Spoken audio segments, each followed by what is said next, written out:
At 6, ambulance waiting times and delays hit a record high. Long queues outside hospitals. Last week, more than 11,000 people in England were waiting in ambulances outside A&E. We come in that morning at 9 o'clock and we were queuing then, and there was no bed space at 9 in the morning. You see a time come up on the call and it's hours ago and you're thinking, oh gosh, what are we going to turn up to? And they're kind of in a really bad state. We'll be asking what can be done to improve things, also on the programme. The royal visit to Boston is overshadowed as the Black British charity boss speaks out after being challenged by Prince William's godmother over where she comes from. The growing impact of drugs gangs on communities. We hear from the parents fearful for their children. Do you know where he is now? No, I don't. And that's the worrying part, not knowing if he's alive or dead. Test match 100 for Zach Crawley. And England's record-breaking first day in Pakistan. We'll have all the details. On BBC London, a former London firefighter who called out the brigade's toxic culture tells us why he wouldn't recommend the career to black or female Londoners.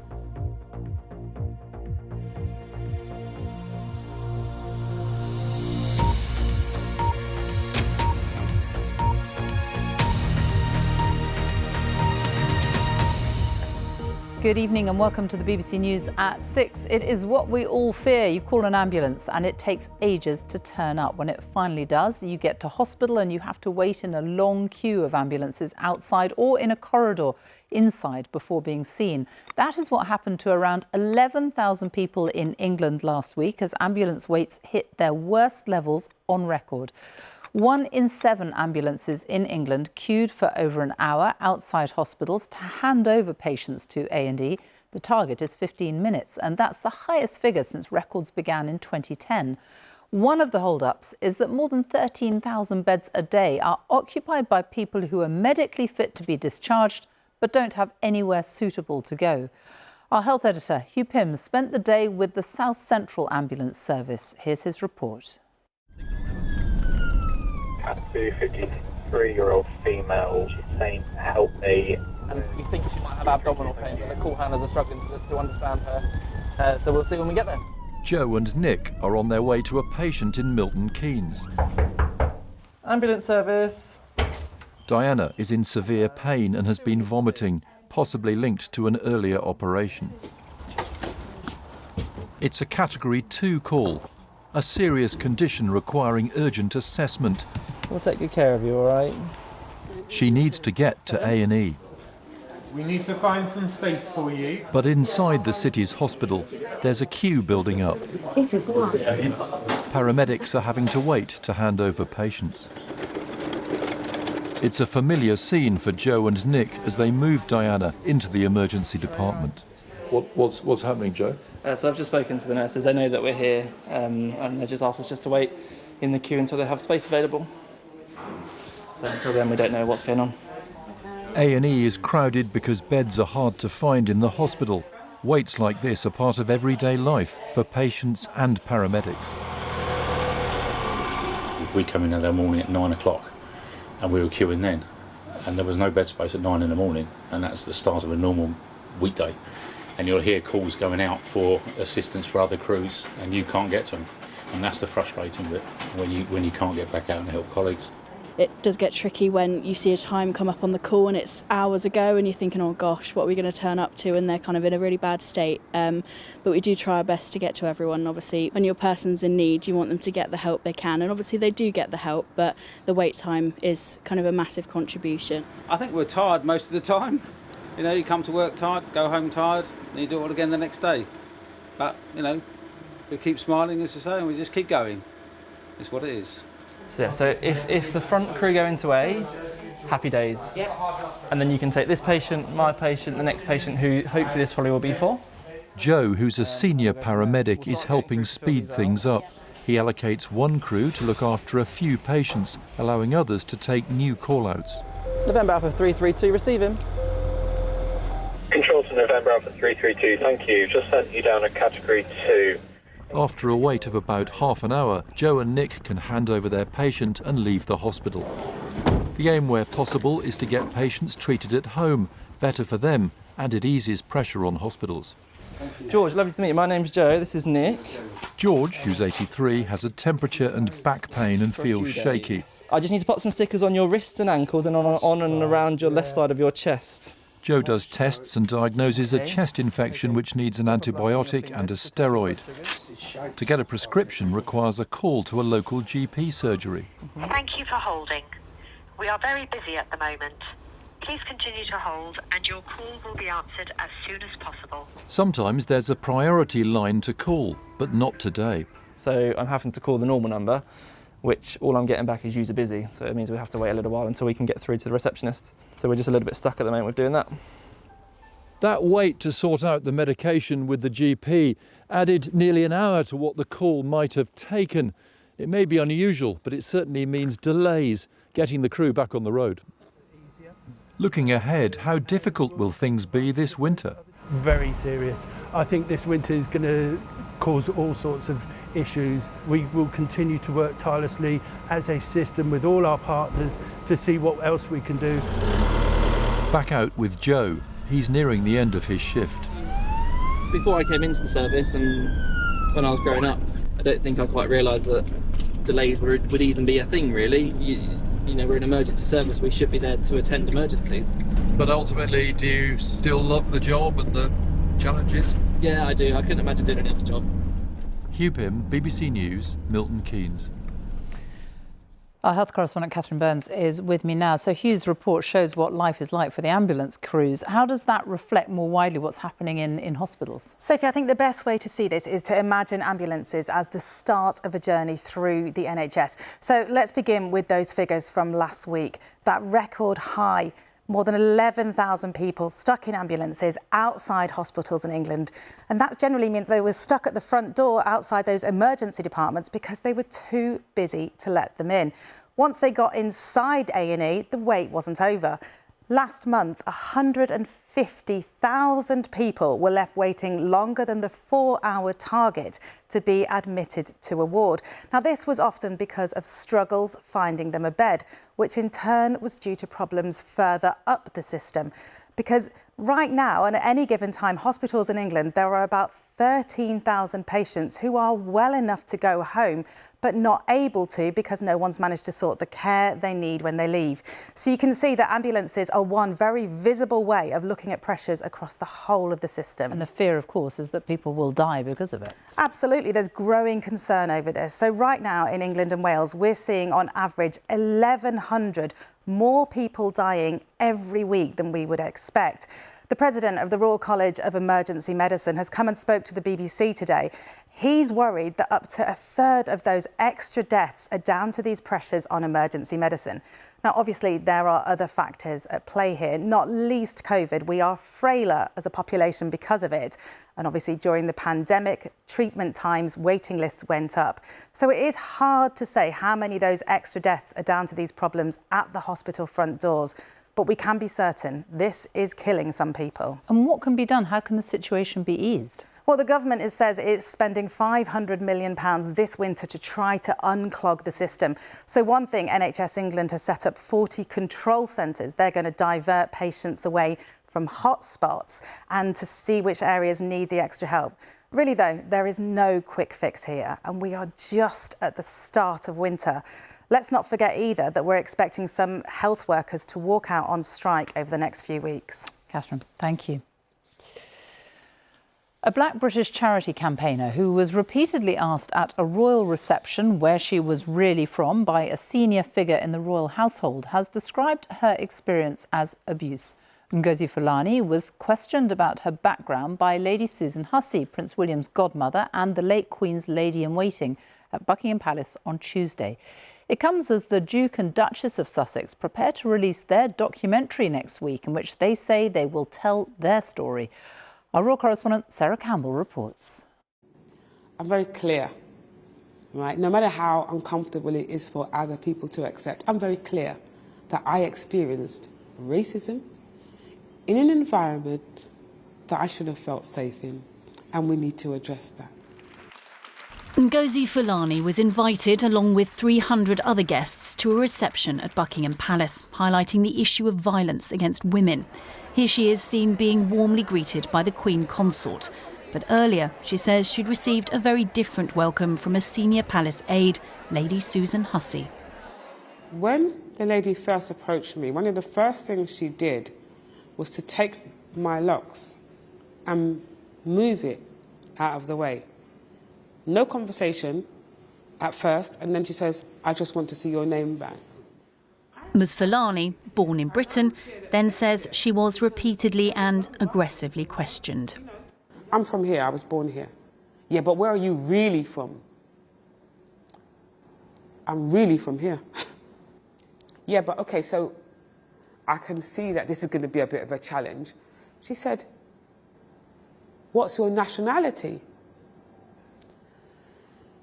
And I said, lady, I was born here, I'm British. I was thinking that would be the end of it. No. Lady Susan Hussey, seen here in blue, was a lady-in-waiting to Queen Elizabeth for 6 decades. Yesterday, she resigned from her honorary role within the royal household and offered her profound apologies for the hurt caused. Lady Hussey is also Prince William's godmother. Today, the royal couple's visit to the US city of Boston continued. The headlines were supposed to be about his Earthshot Prize, the award he founded for environmental innovations.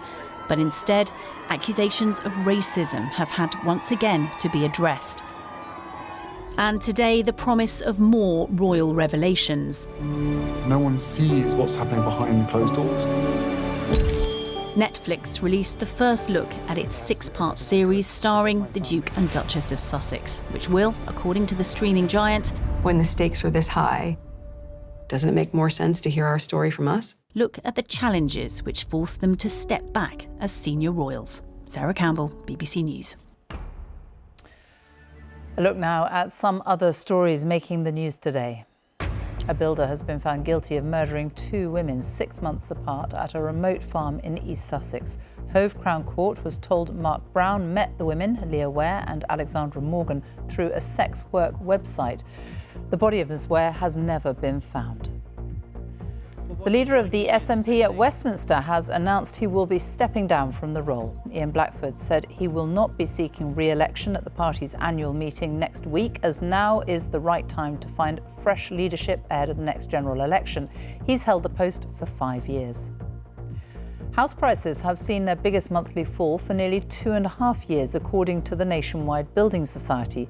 Their data showed the cost of a home dropped by 1.4% in November, with the average house price now £273,000. Nationwide said fallout from the mini-budget and interest rates on new mortgages had played a part. A number of teenage stabbings across the UK over the past few weeks has led to calls for more youth workers specialising in so-called county lines gangs, the organised criminal groups using children to supply drugs, usually from cities into smaller towns and rural areas. The latest figures suggest a large rise in the number of children recorded as being trafficked and used for organised crime. Jeremy Cook has spent months with Edge North East, an organisation in Newcastle that saves and rescues children groomed by criminal gangs, to see the devastating effect it has on young people and on their families. 2 teenagers have died after being stabbed just a mile apart from each other. This is a story of children caught up in a world of violence and tragedy. He's my little boy and I can't protect him and he's out there. It's breaking the family apart. It's the story of one organisation battling to reach kids in the gravest danger. As long as they can line their own pockets with money, they don't care who they use. And it ruins these young people's lives. Fighting to save children from criminal gangs. If we let our guard down for a minute, somebody's going to come in and grab them. County Lines is all about drug dealing, organised crime gangs using children to move cocaine, crack, whatever, all over the country. Years ago, you just wouldn't think about using a kid to run drugs, but now you don't care who they use. It is heartbreaking. No answer. Yeah, I'm really worried now. We've been given exclusive access to Edge North East, a small team with one clear mission: to save children from the gangs. What time did you last text you? About midnight. How old is she? 15. Right now, it's Lorna dealing with an immediate crisis. A missing teenage girl. Thanks, bye. She is vulnerable, isn't she? She's very vulnerable. This is where it gets serious. I'm scared I'm going to lose her. Lose her to the gangs, to exploitation, to being sent on trains, buses, any transportation to anywhere in the country. That's what happened to Nicole.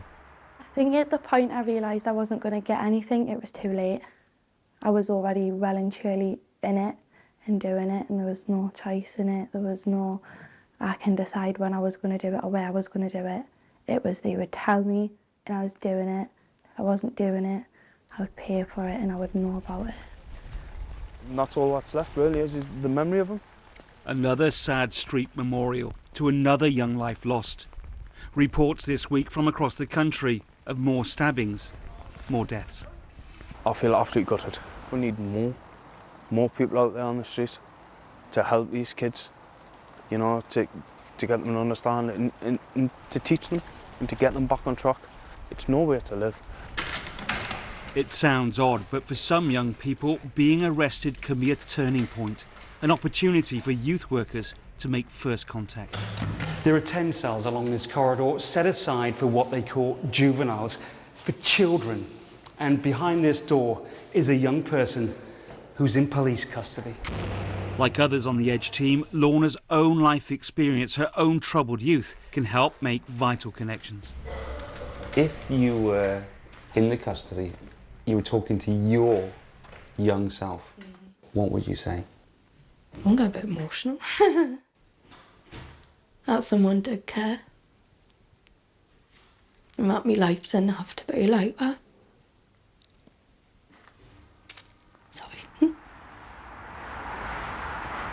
The government says that thousands of county lines have been dismantled. It's becoming a priority for many police forces. Some of these organisations are massive. They are so geared up to recruiting these young people with vulnerabilities. And not only is it about the drugs and the violence, it's about that. It's about the life-ruining effect. So if they're listening, they are not safe. Northumbria Police will absolutely pursue them and will get justice. Edge is all about keeping kids safe, helping their families too, like this mum we'll call Sarah, worried sick about her missing teenage son. Do you know where he is now? No, I don't. And that's the worrying part, not knowing if he's alive or dead. It's not his kind of choice. He cannot, if somebody says to him, right, I want you here, there, or this time, that time, he has to be there, or else there's repercussions on the family. Imagine it was your child. What's it doing to you? Killing us. It's really, really hard. He's my little boy and I can't protect him and he's out there. It's breaking the family apart. For Chris, a check-in at the beach with Jason. I'm not going to allow anyone to cast you adrift either. Keeping him on track. Small steps actually are like massively important. Long-term support.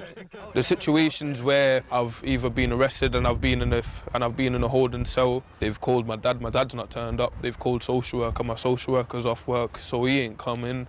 Without even having to ask, Chris has just turned up. If you want to say something to Chris, what would you say to him? Thank you, innit? Being a father figure, an uncle figure, a big brother, friend, best friend. I can't lie, thank you, innit? You've helped. These children need all the help they can get. For Nicole, it's still hard to believe what the gangs do to children, what they did to her. Not words for them, you know. I don't wish, I couldn't think of anything worse. I wish on them people, to be fair. Because it's so self-centred of them to know that they're young, naive kids that don't genuinely at that age don't go anywhere. With intervention, with ongoing support, young lives can be turned around. But Mum Sarah is still waiting for her son to come home. He's already been missing more than 50 times this year. And tonight, he's still out there, somewhere. Jeremy Cook, BBC News, Newcastle. For details of organisations that offer advice and support with county lines and modern-day slavery, you can go online to bbc.co.uk/actionline. The time is almost 6:20. Our top story this evening. Ambulance waiting times hit a record high across the UK with long queues outside A&E. Hello, I'm Rob. I can't use my voice in the way Former rugby league player Rob Burrow is to read the CBeebies bedtime story using a voice computer. And on BBC London, on World AIDS Day, how a multi-million-pound testing scheme is helping to save lives. And telling the story of art without men, one woman's mission to celebrate more female artists.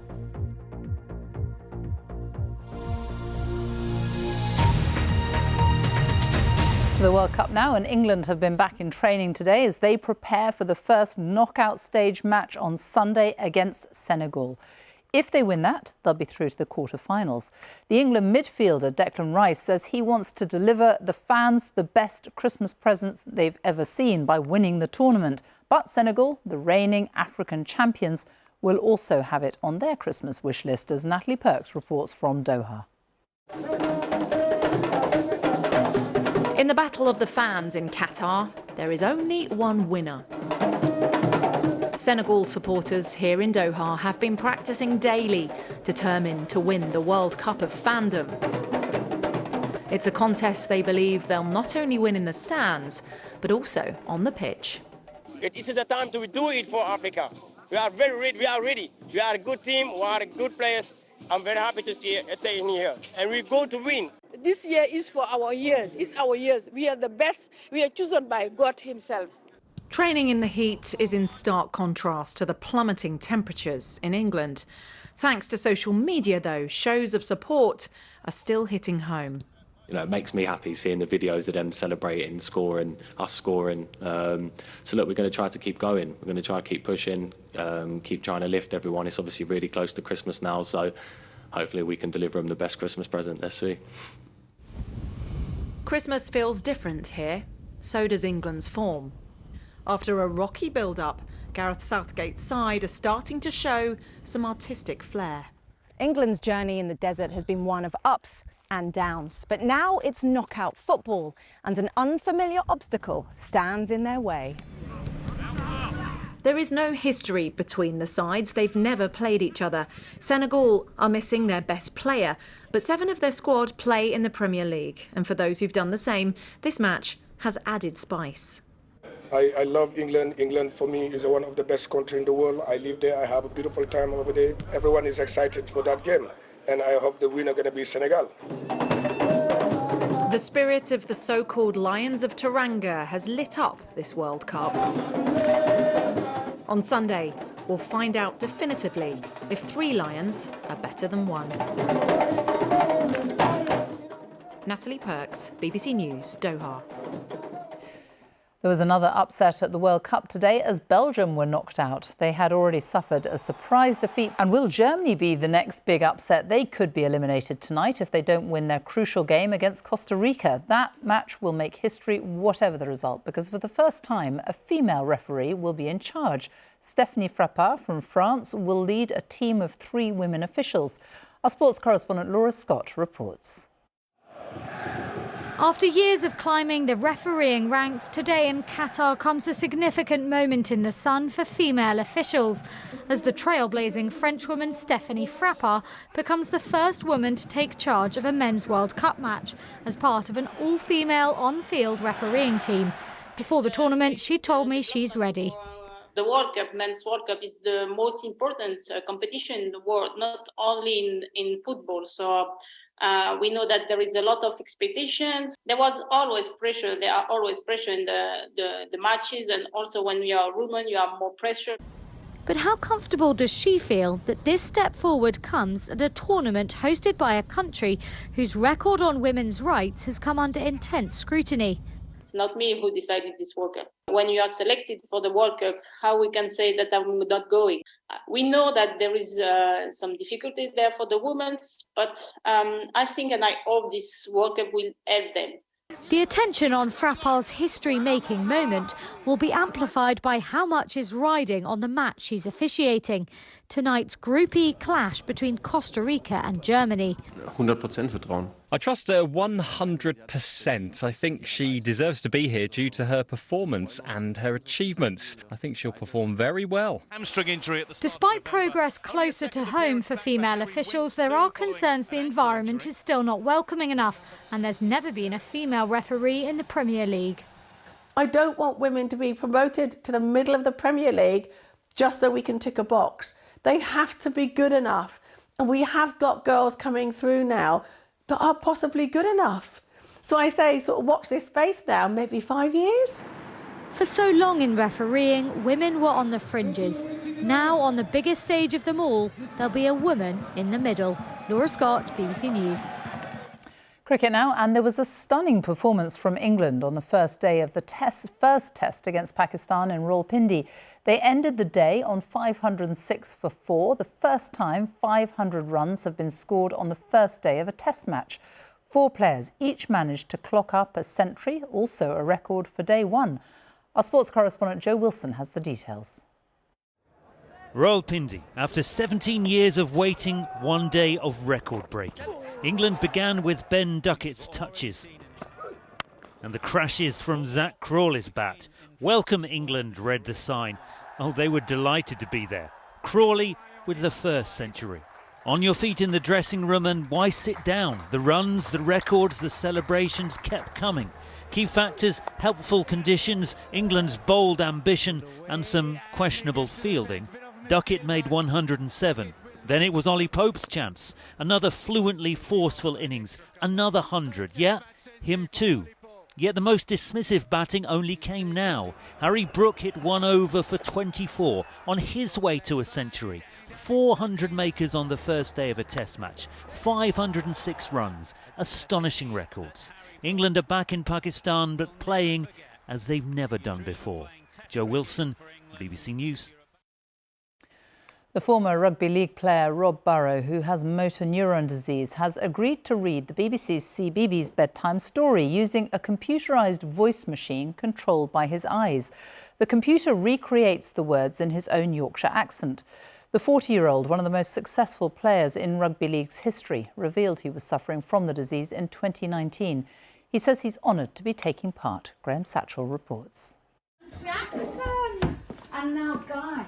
Rob Burrow with his family at the CBeebies studio. He's here to record a bedtime story with a little help from his daughter Maya. Dad, remember, big smile. 5, 4, 3, 2, 1, action! CBeebies bedtime story. Hello, I'm Rob. I can't use my voice in the way that maybe you can, which is why I use this computer to talk for me. It's called an eye gaze. I use my eyes to gaze or look at the words and it speaks for me. It's like magic. Watching at home in Sunderland, Lucy and her mum, Jo. Lucy has cerebral palsy and also uses a computer to help her communicate. I used to play rugby as my job, but something happened that made my world go upside down. But I was brave and didn't give up. Rob is reading a book called Tilda Tries Again. It tells the story of a little girl whose world unexpectedly turns upside down. Tilda sees a ladybird stuck on its back. Then the ladybird tried again, and again, and again, until at last it flew free. Tilda thought about this. The ladybird hadn't given up, so neither would she. Lucy used her device to tell us what she thought. I feel happy. I feel happy Rob is reading CBeebies bedtime story. Lucy's grown up watching the bedtime story and never until now has she seen herself represented in that way. It helps to generate awareness. I think it helps to generate a real understanding about the technological advancements that we've seen and the real benefit that that is bringing for disabled people. Wasn't Tilda brave? Even though at times things felt a little topsy-turvy and she wanted to give up, she didn't. She just kept on trying. Night, night.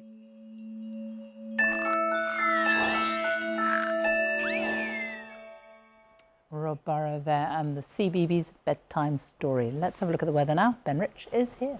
Hi, Sophie. Thank you. Good evening. Meteorologically speaking, we have moved from autumn into winter. And so we can look back at the autumn, and what has it brought us? Well, it's brought us lots of rain. It's been wetter than normal. The blue areas on this map show the places that have been wetter than normal, particularly wet for parts of Northern Ireland, eastern Scotland and the south of England. It has also been a very warm autumn. In fact, the third warmest autumn on record, and that keeps us on course for 2022, potentially to be the warmest year on record. The one thing that would change that would be a very cold December. So how has December started? Well, it started with a lot of fog, and where that fog lingered, it did stay chilly, and through parts of the Midlands, East Wales, into the West Country, we see more of that fog through tonight. It'd be quite dense, quite widespread. Further north across the UK, a lot of clouds, some spits and spots of drizzle, so whichever way you slice it, quite a murky night. Temperatures typically staying above freezing. If the sky's clear for any length of time, you may get a touch of frost. But if you have travel plans through the Midlands, East Wales, the West Country tomorrow morning, fog could cause some issues. However, we'll start to see a bit more of an easterly breeze developing, and that should help the fog to break up. So I'm hopeful of a little more in the way of sunshine, equally some showers feeding into some eastern coast. Northern Ireland seeing some sunshine. Scotland likely to stick with a lot of cloud and some spots of drizzle. Temperatures 11 for Stornoway, more typically 6 to 9 degrees. The weekend will bring a lot of clouds and bits and pieces of rain to the northwest of the UK, also a few showers further east, and an easterly breeze making it feel chilly. And then into next week, we're set to develop this northerly breeze, and that really will make it feel cold. In fact, it brings the potential for some wintry showers. Sophie. Ben, thank you very much. And that is it from the 6 team tonight. The news continues, of course, here on BBC One. It's time to join our colleagues across the nations and regions for the news where you are. Goodbye.